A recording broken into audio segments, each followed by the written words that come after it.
Hi, everybody. How you doing? It's great to see you all. I'm really happy to be here. I've never been to a Creative Mornings before, so I don't know how it usually goes, but I imagine the way that I do it is going to be a little different. So for those of you that have been to Creative Mornings before, get ready, and for those of you who haven't, this may not be the norm. As Mafe said, I've been working with games and play for all of my life. This summer is going to be my 23rd summer at summer camp. I also worked in schools teaching them how to have play, how to have a really safe and healthy recess. I've been doing this forever, and recently in the last 5 years, have really started bringing it to adults too. And I found that adults need it more than ever. Talking about play, I'm going to get out of this light here. Talking about play and talking about games is great, and I have some things that I want to share with you, but it's a waste of time if we're not actually playing and we're not actually doing games. And so we're going to play a game right now. Y'all ready? This one's going to get a little wild, so get ready. The name of this game is Rock, Paper, Scissors, Rockstar. Here's how it works. You are going to turn to someone to your left, right, front, or back, and you're going to play rock, paper, scissors.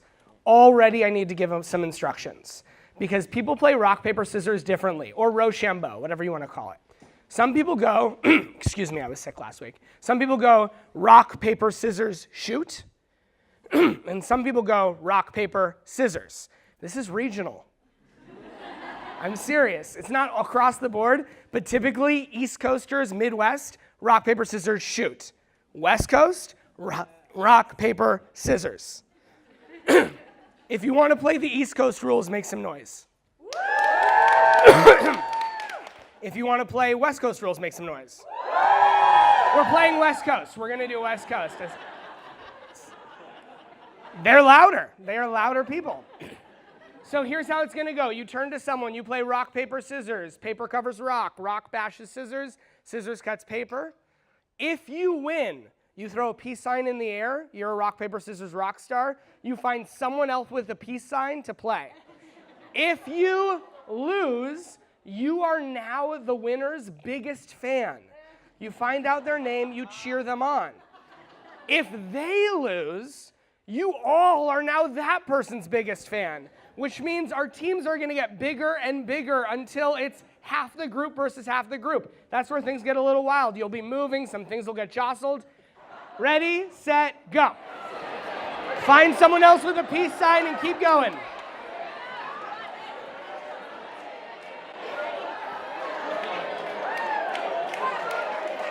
If you can't find someone with a peace sign, come towards me. Cheer them on, cheer them on.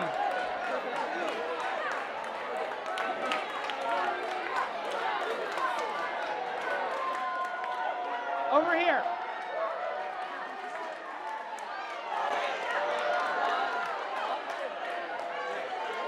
Right here, right here, right here.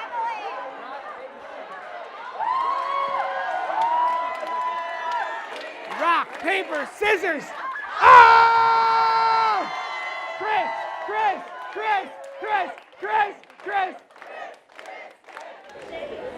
All right, everyone take a nice deep breath. I see a lot of smiles and I'm glad. Better than coffee, right? Just plain. So I was a camp director at Camp Galileo for 5 years. It's an innovation summer day camp in the Bay Area. I got all the toughest stuff. The kids that were really having a hard time, whenever a counselor or a teacher couldn't quite handle it, it always went to me right away. I was like the kid whisperer of camp. And if you hit someone else at camp, you go home right away. That's pretty much the rules of the game. You can come back, but you go home. And my first year, I spent a lot of time sending kids home. And a lot of time having really hard conversations with kids. And every conversation ended pretty sadly. They were bummed to be leaving, and I felt like I was being an ass, just like being the person to send them home. That's not who I am.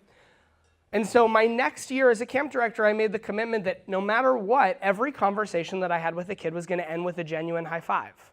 It had to, because I wasn't liking the way that I was feeling, and neither would they.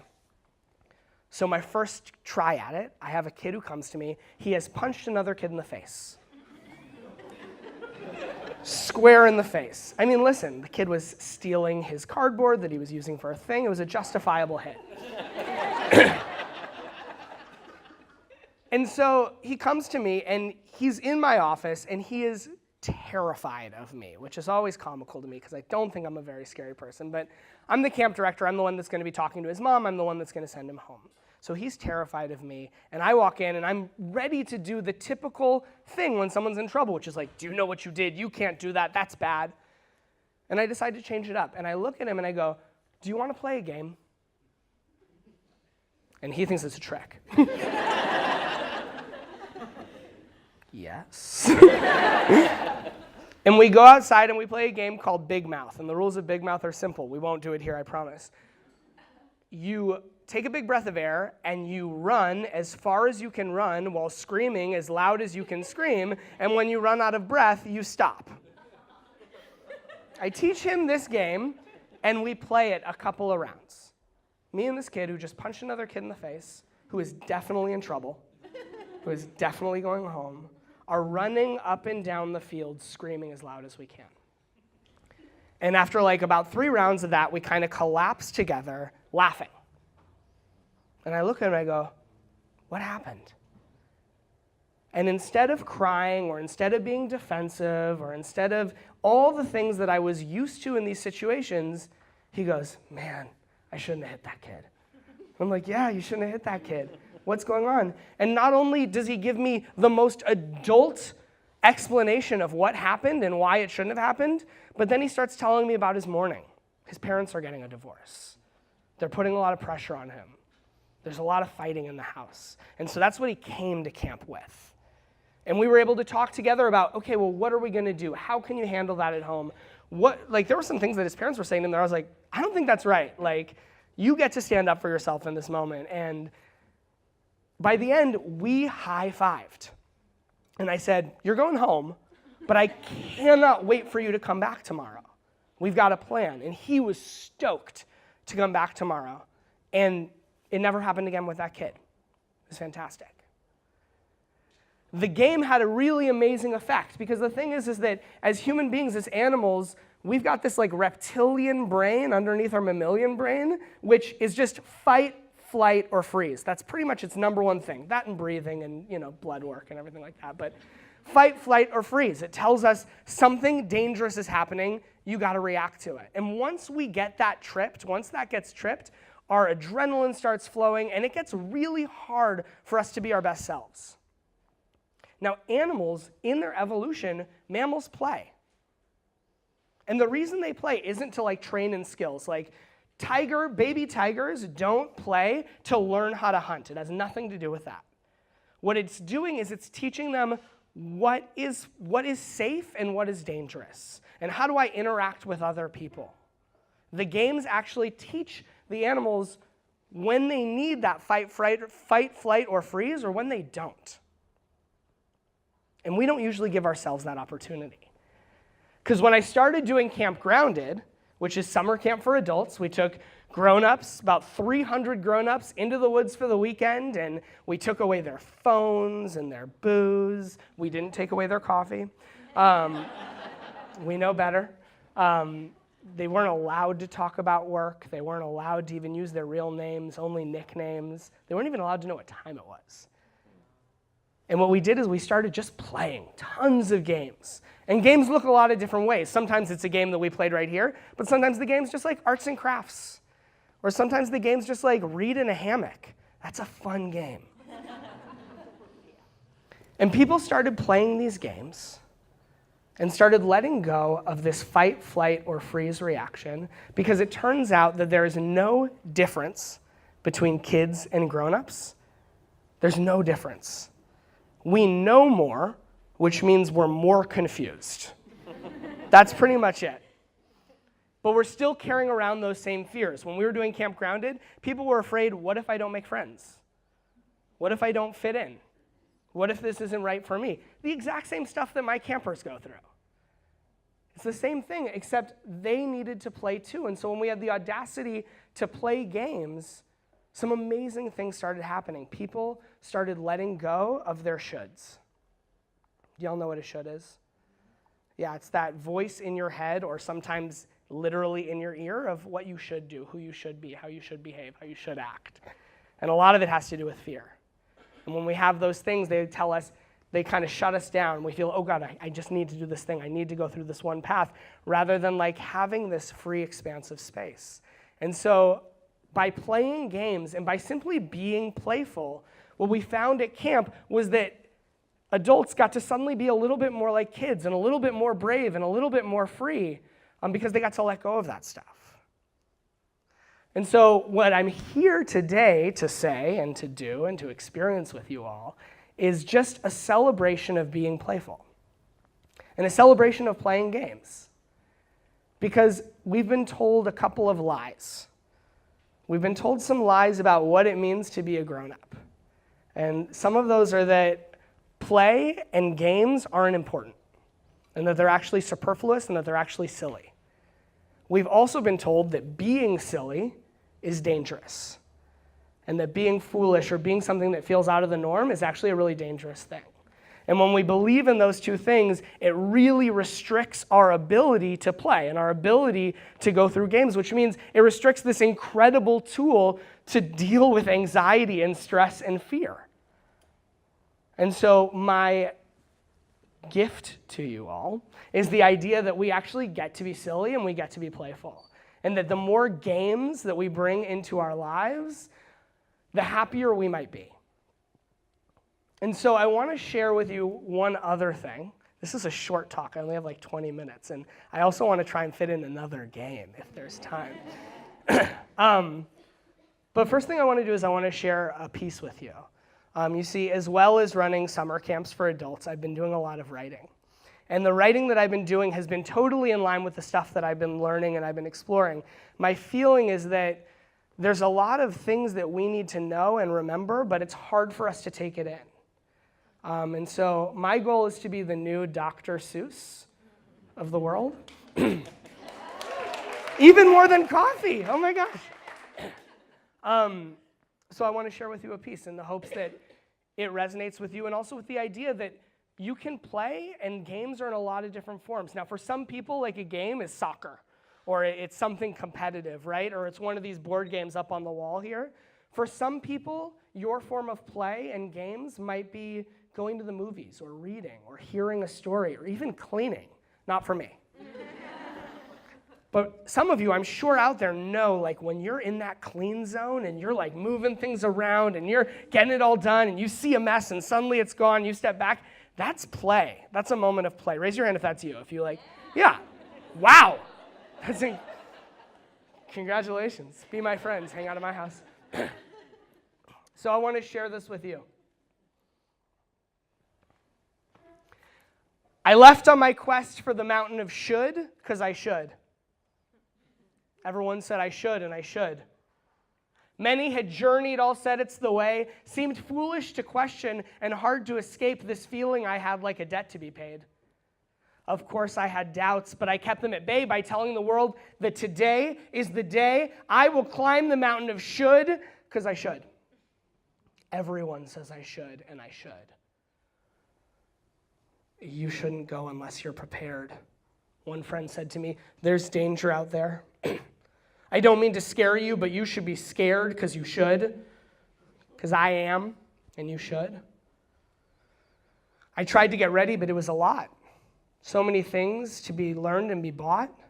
All sorts of supplies and provisions to make, and books to be read, and courses to take, and facts to be learned for knowledge's sake. No room for error, no room for mistake, and even then I still felt like a fake. I'll never be ready, so why should I care? But everyone there just grimaced and stared. Don't act so abused. It's called paying your dues. This is fair, you should care. So I cared. I cared because I was scared. And I should. I thought I should care, and I should. So off I went with my pack full of stuff, which felt like too much and I hoped was enough. There was one way to go, and that way was up. On the mountain of should, the path could be rough, but that's okay because it should be tough. It should be hard. It shouldn't be easy. Your body should ache, your stomach feel queasy. And that's how I felt going up every day for months. For years, I traveled this way because I knew that's the way it should feel, and I should, and it should, and it should, and I should, and it should, and I should, and it should. Where are you going? One monk said to me. Me climbing higher, her shooting the breeze. I'm climbing the mountain of should. Can't you see that I should, and I should, and I should? But why are you climbing? Where will you go? What will you find? When will you know? What will you gain from reaching the top of a mountain which, frankly, just doesn't stop? When will you stop? When will you see? When will you pause? When will you breathe? Not now, you old fool. There's no stopping me. You're just jealous, I see, because you can't, but you should, and I should. Higher and higher, I reached for the top of the mountain that just wouldn't stop. Every day I came closer to the summit I craved, but each time I looked, it seemed farther away, so harder and harder I pushed myself more, though every step felt like a chore. Though every morning I woke up with dread, and each night was filled with strange thoughts in my head, the more higher I went, the more tired and spent I would feel from my head right down to my heels, so tired I couldn't quite tell what was real. For sitting one day and resting my feet, I thought to myself, when will I be complete? And then came a thought that I found quite defeating. Do I even know what it is that I'm seeking? I climb because I should, but where am I going? And is that place worth this weight that I'm towing? It was then that the old monk's words spoke to me. It was then that I stopped. I paused and I breathed.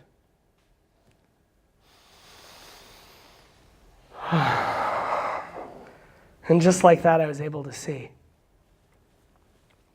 Hundreds of mountains, thousands of peaks, millions of shoulds that everyone seeks. All of us climbing our goal to ascend, missing the moment to get to the end. And when will it end? And where are we going? And what are these truths that we all should be knowing? What are these shoulds that we're told, that we feel? How can something that's not real feel so real? What if they're nothing? In our heads, just a voice. What if they're wrong and we all have a choice?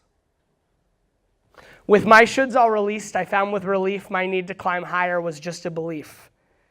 And if I decided to stop, then I could. Not I should. I decided to stop and I could. And as soon as I stopped, I was delighted to find that the distance I'd traveled was all in my mind. The crumbled should mountain now nowhere in sight. Now hundreds of roads, each one of them right. Each with their losses, each with their wins. Each was a story that I could begin. And without all those shoulds, I felt good. I feel good. I'm choosing my path and I'm good. Thanks, everyone. Thanks for the coffee. Thanks for you.